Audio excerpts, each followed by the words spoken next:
Hello everyone, I am going to present on the topic Management for Sickle Cell Anemia on CPV. Origin and definition. Historically, in 1949, Linus Pauling was the first to explain about a genetic disease which was linked to mutation of the specific protein. Definition states that sickle cell anemia caused by mutation in beta globin where abnormal HbA can polymerize by substitution of glutamic acid, that is by valine. In this diagram, we can differentiate how normal RBCs and sickle cell RBCs are different. Normal RBC is of biconcave shape, whereas sickle cell RBC is of sickle shape. Effects of sickle cell anemia. Due to change in RBC shape to sickle 1, its oxygen tension is low, therefore membrane rupture occurs, causing the patient to feel dizziness, fatigue, inability to produce neither concentrated nor diluted urine. It may lead to acute chest syndrome, pulmonary hypertension, leg ulcers, and in severe cases, it may cause organ damage also. Due to sickle-shaped RBC, it blocks the flow to tiny blood vessel, causing pain in chest, abdomen, and joints. The liver, heart, kidneys, eyes, bones, and joints can suffer damage from the abnormal function of the sickle cells and their inability to flow through the small blood vessels correctly. In this diagram, we can observe how normal RBCs flow freely within the blood vessel, whereas sickle RBCs block the blood flow in the blood vessels. On the right hand side, we can see how normal hemoglobin is present in the normal RBC, whereas we can also observe how abnormal hemoglobin forms stands that cause sickle shape. Mechanism of sickle cell disease. Due to insufficient oxygen in vascular bed, sickle cell becomes more insoluble, leading to increased polymer formation in blood, and its overall viscosity also increases. This leads to formation of tactoids. Now, what are tactoids? They are the gel-like form of hemoglobin. Over the time, this membrane of cells are damaged permanently and in biconcave sickle shape, even though blood exposure having sufficient amount of oxygen. In this diagram, we can explain how unaffected carrier parents transmit this disease to their offspring genetically.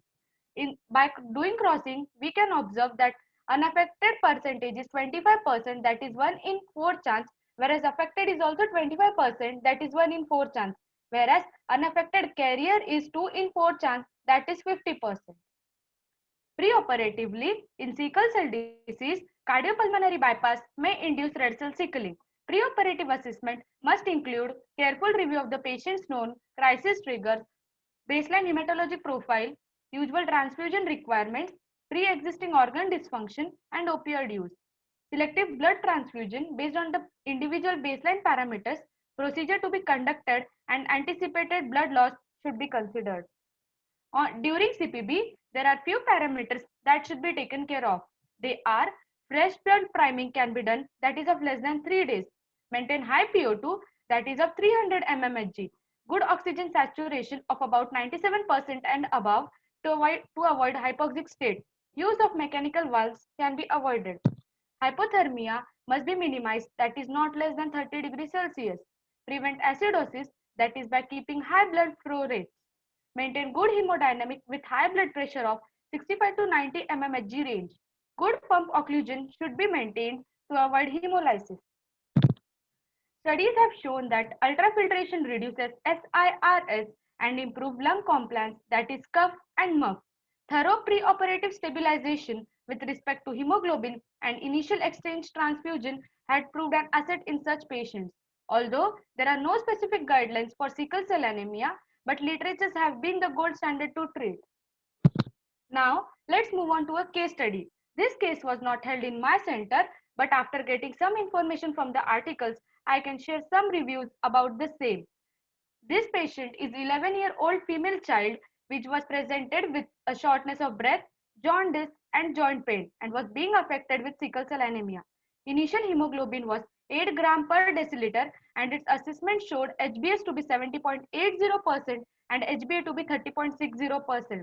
ECG evaluation showed pulmonary stenosis and balloon pulmonary valvotomy was suggested. Patient was managed with hydroxyurea at 250 mg per day orally and blood transfusion was done for 2 consecutive days to improve hemoglobin level of 10.2 gram per deciliter. After the unsuccessful percutaneous balloon pulmonary valvotomy, surgical repair was planned. Prior to day before surgery, whole blood was transfused. Before surgery, HbS and HbA where HbS to be is 30.3%, whereas HbA was 49.9% respectively. Circuit was primed with the following and circulated to achieve adequate oxygenation and warm the blood to normothermia. RL, that is 1300 ml, fresh RBC to be 3 units, FFP 1 unit, albumin 60 ml, mannitol 100 ml, soda bicarb 50 ml. To increase HbA and decrease HbS level, exchange transfusion was done prior to CPB. HbS was 6.5% and HbA was 78.2%. Initiated CPB with blood flow rate of 2.3 to 2.5 liters per minute and cuff was done during CPB. Reservoir level was maintained by adding fresh blood to achieve a hematocrit of 24%. Post-CPB normothermia was maintained by warm fluid, warm mattresses and at room temperature. Patient was shifted to ICU with normal hemodynamics. Post-operative hemoglobin was 10.2 gram per deciliter and HbS was 10%. Recovery was uneventful and patient was extubated within 4 hours of surgery.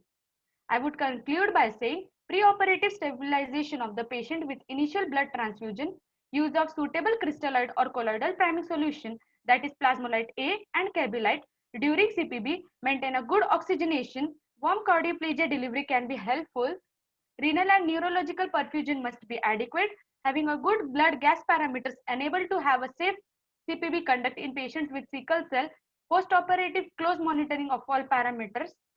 Thank you.